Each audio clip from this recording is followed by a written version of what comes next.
Hi guys, Mami Park is here. Medyo gloomy today, no? Bago nagpasko, gloomy, no? Kamusta kayo mga kasari? Excited ba kayo sa ating darating na Kapaskuhan, no? So, ang Mami Park, naku po, napakarami ko ng gastos agad. Sa totoo lang, mga nangaroling lang karami, mga grupo, mga iba't ibang grupo. Pero, okay lang naman yon kasi talagang ganon, no? Nasa tindahan tayo and of course, syempre itong mga usually mga nagkaroling sa atin ay mga nanay. Alam niyo naman kung gaano ko ka-supportive pagdating sa mga nanay, di ba? Ayan. So, natatawa lang ako, no? Maraming salamat sa nanood, So, walang kakwenta-kwenta namin vlog ni Angie na kwentuhan. So, yung mga nirepack namin, pakita ko ba sa inyo, guys? Ayan, teka lang. Naka-charge kasi ang mamay. O, di ba ang gulo? Ayan. Ayun po yung mga nirepack na namin. Tapos, meron pang nahandyaan na hindi pa nare-repack. Naka-plastic na siya, naka-repack, pero hindi pa siya naka-ano doon sa papel. So, yung mga pang-repack natin na yan, guys, kay Ate Lourdes natin in-order yan. Lahat ng mga ginamit natin ng mga pang-repack, kay Ate Lourdes natin binili. Ang size ng ating plastic ay 3x5. Yan. Tapos yung parang ganon, yung, ano ba tawag doon, yung karton na pinag-aanuhan natin, nabibili yan ng per kilo. Okay, so today, so far, ang dumating ay ang PMFTC. Ngayon, hihintayin natin si Marby para maisama natin dito sa vlog. Kung hindi man, alam nyo naman, di ba? So, ilan na lang yung natira natin, Gina, loaf? 7 loaf na lang ng Pinoy ang natira. 40 po yung binaba last Friday. So, today po, mag-o-order na naman tayo. Magre-refresh na naman tayo ng order natin. Ayan na po ang ating Marvy. Buti na lang ay dumating na at naisingit natin na isama sa vlog. Ang contact info po ni Kuya ay ilalagay ko sa description ng video na ito at sa bandang dulo ng video nakapapa up ang kanyang contact number. So marami tayong kinuha kasi paghahanda sa ating darating na Pasko. So ayan ang ating mga kinuha at tayo ay naka almost 4,000 pesos today kasi puro halos loaf lang ang kinuha natin. Binayaran ko nung last time is nasa 6,000. Tinapay lang yun. Grabe. So bukas, ang target nating mabili sana ay bigas at laruan. Kasi guys, halos wala na kaming laruan. Yung huli naming binili ni Daddy na almost 16,000, wala na halos. As in, almost. Ang pangit na ng harapan. Tinatamad ako guys, lumabas eh. Yon. Pero today din, dumating ang PMFTC. So, ang binayaran natin kay PMFTC today is almost 28,000.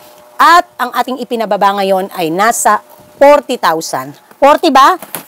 40 to be exact. Ito eh. Yan, 40,564. Humirit pa ng almost 45,000 yun. Ay, 40,500. Sorry. Bayan, dito lituhan. Si 14M naman, yung nagdadala ng Camel Mighty natin, ay Winston. By next week naman yan, makapasko. 26 ang dating.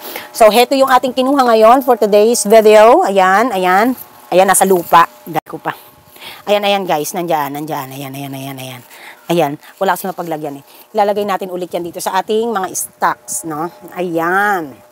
Okay, so magsha-shoutout muna ako para magkaroon tayo ng pagbati sa ating mga kasari at ating mga viewers and subscribers. And then, ay saka natin tatalakayan ng ating topic for today's video. Okay, so shoutout to 2222, sino to? Rosemary Bago 7386. Sabi niya, same po pala tayo now, repacking gamis. Alam nyo guys, ito yung bibili ko ng mga gamis. Tapos hindi basta-basta marerepack, sa totoo lang. No? Pero ngayon kasi, iba kasi si Angie. Ang kaganda, woo! Angie na naman. na nakikita na lahat ang mga dapat makita. No? Na ilalabas na lahat ang dapat mailabas. G, naglabas ka na ba ng ng corned beef? Oh, tapos na daw kagabi pa, yung mga corned beef natin, yung mga natin, yung mga dilata natin na nakatago, no? Ayan. So, ganyan nga, no? So, ngayon, mas nabibigyan na ng panahon na ma-i-out yung mga And talagang, nakakatuwa kasi ngayon, tontuwa si Daddy, sabi niya, hindi na ako talaga magtataka kung bakit gustong-gusto mo si Angie. Kasi nga, hindi na ako mag-uutos. Hindi na ako basta-basta, na lang, paminsan-minsan na lang ang utos ng mami. Kapag meron akong talagang special na utos. Pero yung sasabihin mo dito sa tindahan, talagang Ayan guys, no? So yun nga ganoon. At yun ang kagandahan, ano? So advice ko sa inyo, pag kukuha kayo ng empleyado, talagang multitasking in a sense na kahit multitasking, hindi napapabayaan yung trabaho. Kasi meron pong marunong mag-multitasking pero puro nasisimulan lang, hindi natatapos. No, yun kasing naging problema ko before. So sabi nga ng daddy, ano daw, iba yung naging dating ng ano namin ngayon. Okay? Yun. Na-share ko lang naman. Angie, hi ka naman. Hi. Tanong ni Mama Lonzy, ano daw ba yung bastos na napanaginipan mo? I-PM ko daw. I-share mo naman daw. Luka tong... Luka tong si ano? Si, Alam niyo na po yun. Alam niyo naman, nataon na. Tigangan eh.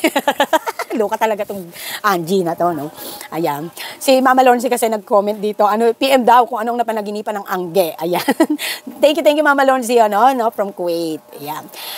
Arlene Gonzalez, Merry Christmas, Mami Team Park Family. Ayan. Binabati ko po kayong lahat ng Merry Christmas and a Happy New Year in advance. Thank you po sa inyong lahat. Okay? Beron Chill 24, excited sa design is very ng timeline. Ayun. So, baka isunod ko to kasi baka isunod ko yan ewan ko baka bukas kasi ito importante itong i-announce ko sa inyo ngayon. Importante itong sasabihin ko sa inyo. Okay. Yun nga si Mama Lonzy nga, interesting daw yung yung bungad ni Ate Angie na vlog namin nung nakaraan. Hindi nga ako makapaniwalang may manonood pa. I'm expecting talaga wala nang manonood nun. Kasi nga, 'di ba? Charot-charot lang na vlog yon. Okay, Winnie07 watching here, Mommy Park. BG Support Group 1427 all the way from United States of America. Wow. Shout out BG Support Group and shout out to Ma'am Koshab Shabit, to Ma'am Leona. Merry Christmas and the rest of the gang. I miss you guys. I'm so sorry. I'm really so busy kasi you know naman that this is our bread and butter now, the store, so we have to focus on this. It doesn't mean I'm forgetting you guys. I love you. Please give my regards to Ma'am Koshab Shabit. Mwah! Ayan. English yon. That's in English because these are English people. Ayan. These are English dollar people. Okay. So, ano ba ang pag-uusapan natin for today's video? Siyempre, ano pa ba? Ang ating nagbabadyang pagtaas na mga produkto na fast-moving products. Ano ba ang mga ito? So, nagpasabi na si Kuya Joseph and Ate V, no, from EKC, na by January magtataas po ang GSM products. So, to be followed na there is a possibility by February, not 100% sure pa, susunod po ang Red Horse. And then, si PMFTC kanina ay nagpahiwatig na there is a possibility magtaas by next year, second week ng January. Because naglilimit na sila ngayon ng pagbibigay ng pagpapa-order. Meron na lang silang allocation ngayon ng pagpapa-order. So parang iyon yung naging diskarte ng sa ganon kasi kung kukuha ka ng marami o hindi. Ang binabasihan po kasi kapag ka di ba po halimbawa, ganito, makinig. Nagtaas po halimbawa, magtataas halimbawa ng ang PMFTC. Yan po, ang babasihan po niyan, para maibigay pa rin yung dating presyo sa inyo, ang babasihan po niyan na allocation ay yung huli nyo pong in-order. Kung ilan po yung huli nyong in-order, yun din po ang naka-allocate sa inyo na po pwede nyong orderin sa presyong dati pa. At kung sosobra po kayo sa order, yan po ay yung bagong presyo na. Ganun po sa allocation. Okay, so ako ngayon, nag-bill ako ng 40,000, last time 27. Nung binayaran ko naman nung nakaraan, pwera pa itong huli, ay nasa 37 mahigit. So, yon 36 mahigit, 37 mahigit. So, alam niyo po, sa totoo lang, it's a big responsibility and obligation ang magkaroon ka ng consignment na hindi biro ang halaga. No? Awa naman ng Diyos na pagtatagumpayan naman. Kasi ako, talagang pagdating sa obligation, hanggat kaya ko talaga na talagang ayokong sisira sa obligations. Kasi yan ang muka, isa rin yan sa muka ng iyong hanap buhay, ang integrity ng iyong hanap buhay. No? Na ikaw ay reliable, no? Ang kredibilidad ng iyong hanap buhay ay maganda. Okay, so yan po ang mga magbabadya na magtataas. So kung mapapansin nyo po, this year po kasi, ang mga nagbadya talaga ng mga nagtaas ay ang mga dilata at noodles. Yan po ang mga nagbadyang nagtaas. At nagtaas naman talaga. Lalo na po sa mga canned goods. Marami po, hindi nyo lang po napapansin siguro, pero po nagtaas po sila ng cents, mga 50 cents hanggang 2 pesos. Okay, so syempre, depende pa rin yan sa mga nakukuhanan natin. But yun po ang nangyari this year. Napakaraming nagtaas bukod sa bigas, no? Kasi tayo, nakapokus tayo sa bigas dahil yun talaga yung shocking na obvious na nagtataas. Pero hindi po natin napansin na ang mga dilata po at noodles, lahat po ng klase ng noodles ay nagtaas din po, no? At yung mga iba pong produkto pa. So, kung yung iba naman pa ng mga iba pang produkto ay kung hindi naman po sila magtataas, bababa naman po ang laman, no? Magbabawas naman sila. Ay, naku, nahulog. Ayan, magbabawas naman sila sa gramo or kaya sa milligram. Okay, so yun lang po ang aking kwento. Yun lang po ang gusto kong ibalita sa inyo kasi syempre, para mapaghandaan ng ating mga kasari. Okay? So, I cannot say this is super 100%, but iba pa rin ang naghahanda. Kaya pag fast-moving products ang mga nabanggit kong produkto sa inyo, tulad ng PMFTC products, GSM, at saka Red Horse, mainam na lagi kayo ay may buffer stocks. May stocks na pambenta and may buffer stocks. So, that's just a piece of advice. Okay? So, tomorrow, baka ang aming pamimili ay bigas at saka candies kasi wala na nga talaga kaming candies. And then, ang bilis lang ng candy rito talaga. Grabe, nakakaloka. And then, ay yun, hanggat maaari, no? So, sa mga alak naman, kahit papaano, nakapag-stock na tayo. And, para for the Pasko. Ang isa din kasi na mas malakas ang alak ay ang January. Okay? So, kaya naman ay maghanda na mga kasari. Yan po ay munting paalala lamang mula sa Mami Park. So, thank you very much. Sa mga nagtatanong po ng Marby products, meron po akong naging vlog dyan, yung kauna-unahan ko pong naging vlog tungkol sa Marby. Inilagay ko po ang contact info ni Marby. So, sana po ay kayo na lang yung kumontak. Sako po niya ang San Jose del Monte, Santa Maria, at Pandi, Bulacan. Okay? Kung hindi man po niya area ni ahente, ibabato naman po kayo niyan kung sino ang nakakasakop na ahente sa inyo. Okay? Kung saan man kayong lugar dito sa Bulacan.